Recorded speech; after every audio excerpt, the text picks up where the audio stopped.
gender stereotypes and autonomy. My name is Lucas Turner, and I've chosen this topic because of its importance in understanding the interplay of societal norms, psychological frameworks, and the personal identity. So, let's dive in. Starting off, we have our content page. I'm going to go with an introduction of my presentation, my synthesis and findings, my resources and my support, my conclusion, and my references. So, going into our introduction. So, what is sexual identity?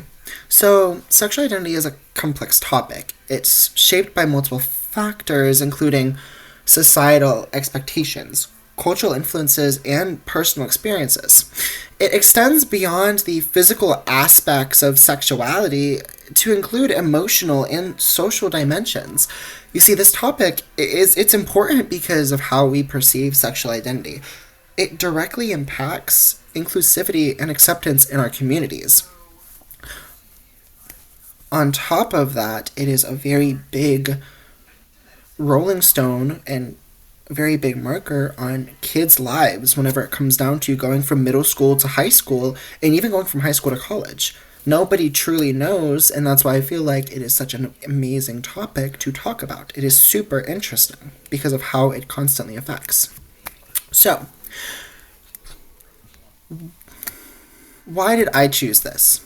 So, I chose this because of my own journey of self-discovery and the challenges I went with through societal norms, not even just in peer groups, even in religion standpoints, even being in several activities such as Boy State, 4-H. Those are things that I participated in, and I knew for a fact that with that, I was different because of my sexual orientation. I also, however, wanted to promote awareness of gender stereotypes and their impacts to encourage discussion about sexual autonomy and identity. It's not something that we need to be scared about, but it feels as if, though we do truly see it as an evil topic, not just something that needs to be talked about from person to person. And finally, I wanted to just bring up of how exploration of key theories and real-world examples with societal influences, practical implications, and resources and support, I believe that we need to realize those. For example, whenever it comes down to theories, there's way too many to count.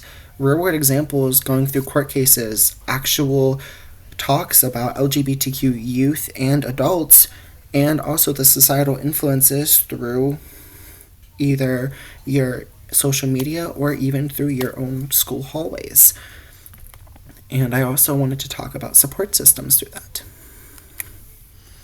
So, continuing on from that, I have my synthesis and findings. So for starters, I wanted to bring up, did you know that with statistics, there is about 5.5% of Americans are LGBTQ? And it is basically said that every 4 out of 25 Americans, they have came out as gay since the 2023-2024 year, as it is said of a few BuzzFeed areas. So, continuing on from that, let's start with some key psychological theories that shed light on sexual identity. So let's go into social identity. So this identity, it explains how our sense of self is shaped by group membership. For example, being part of the LGBT+ community can provide a sense of pride and belonging, but it can also expose individuals to stigma from the broader society. I brought that up in my essay, how as an LGBTQ youth, I felt as if I was welcomed in some places, but then others I felt I wasn't. I also want to talk about the feminist theory, how it emphasizes the historical constraints placed on women's sexual autonomy, giving us harmful stereotypes, like the notion of the pure versus impure woman or the Madonna versus the mistress. It continues to influence societal attitudes through and through. You can't get away from it, even in nowadays. With this reinforcements, this reinforcements the need for gender equality in conversations about sexual identity, no matter what you think. It's just how it is. And I will even bring up the Brenda Andrews case whenever we had the very difficult court case back in it was early 2000, where yes, she cheated on her husband whenever he cheated on her, but however, they did not talk about that whatsoever. They just said Brenda Andrews is a horrible mother and a horrible wife because she cheated on her husband with another woman just because she wanted to explore herself whenever they were taking an oath of breaking up. They weren't divorced, but they were saying we need to see other people through and through. And he broke that terms of service and then went after her because she decided to explore her own body and her own sexual identity. Continuing on the synthesis of findings, another important framework is the cognitive dissonance theory. I loved researching it, and I thought it was such an interesting idea because it describes the mental discomfort individuals feel when their personal beliefs conflict with societal expectations. For instance, someone who identifies as homosexual or transgender, they might struggle with internalized homophobia or transphobia due to the social stigmatism. Again, with myself, through religion and peer groups, it truly was there. I could not get away with it, not with it, but from it whenever I was a young kid, up until now. And going into my favorite part about this whole project, sex and advertisement. With media and advertisement, it plays such a significant role. It's not funny.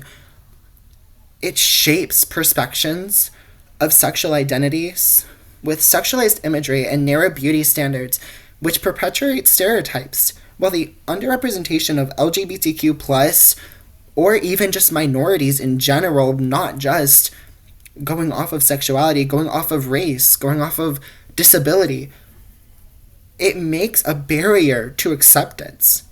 It makes it difficult for us to understand that there are people who are different than what was written, and it's something that is constantly needing to be brought up. One case that highlights these issues was Brenda Andrews' trial. Her gender stereotype of where she was supposed to be a perfect mother and a perfect wife completely went haywire whenever she simply just wanted to sleep with another woman with the consent of her husband. There was no way to go around it. Now, I do want to bring up resources for support. I do know for a fact that whenever it comes down to LGBTQ youth, a lot of individuals say, how am I supposed to get support? I don't know where I'm going to be going whenever it comes down to my family not accepting me because of how many kids end up getting kicked out of their homes. So I wanted to bring up the Trevor Project and Planned Parenthood through not just LGBTQ youth, but also through cis heteronormative couples. So with the Trevor Project,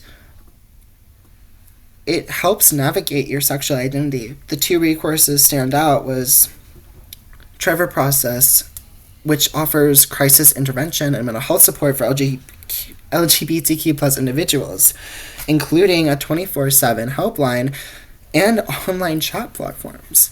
It's leading organizations that like this that help youth understand that they're not different. They are, but however, they're still human. There's no reason for them to sit here and try and say, oh, you're different because you're gay. No. The Trevor Project has done so many amazing issues of helping kids who are on the verge of suicide and on the verge of running away just because of sexual orientation and also gender orientation. Continuing on from that, Planned Parenthood. This one helps with providing sexual health education and counseling. Yes, it goes to heteronormative cishet couples. However, it also goes to transgender and LGBTQ couples. Think of it. There's a lot of situations where you can still get transmitted diseases no matter who your partner is. And with that, they help focus on empowering individuals to understand and embrace their sexual identities, yes, both through cishet viewpoints, but also through LGBTQ viewpoints. And the thing is with these organizations, they are essential. They love to create safe places, and most of the time, the people who are working here, they are doing it for the people. They're not doing it for their own gain. They are doing it to truly give these kids a place to accept themselves. So, to finish up, going into our conclusion, let's talk about some main points. I want to bring up that sexual identity, it is shaped by complex interplays and societal norms. It's very difficult to get by from stereotypes and psychological factors just because of living. You own a phone, you own peer groups. You don't own the peer groups, but you're in peer groups. And with that, it's constantly hard to get away from them.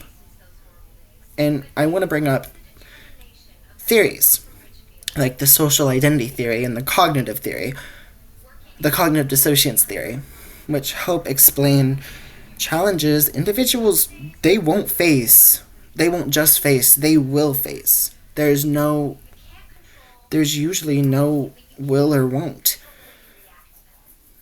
And also bringing up, societal influences like media, advertisements, peer groups, schooling, religion, even home lives, they all continue to shape perceptions, whether they be helpful, unhelpful, or even whether or not they be problematic for the kid. So, moving on from this, how is it that me, as an LGBTQ youth, how do I help myself? And that's where I want to bring up strategies. Your strategies are individuals, society, and thoughts. So, it's critical. It's crucial through and through to promote inclusivity, to challenge stereotypes. Whether it be for heteronormative, whether it be for homosexual, or even whether it be for simply just a stereotype against race. This can be done by advocating for diverse portrayals in media, supporting individuals with resources like the Trevor Project, and educating about the impact of societal norms on mental health. We as people, we can do research. It's not difficult. We have a magical electronic device in our hands that give us answers. We just need to be willing to find out the questions to ask. And through, what's the most important is creating an inclusive environment. You might not know how to do that, but you can. If you are able to research and find out, you will be able to help others with an environment. Because as someone who did not have an environment, I do all that I can to make an environment. Because no matter who a person is, they are still a person through and through, no matter what their actions are. And so, I hope with my presentation, it has shed light on the importance of creating a world where everyone feels free to explore and embrace their sexual identity without fear or judgment. Thank you so much for your time, and thank you so much for watching my presentation. And I look forward to any questions or critiques you give me. Thank you so much, and I hope you have a good evening.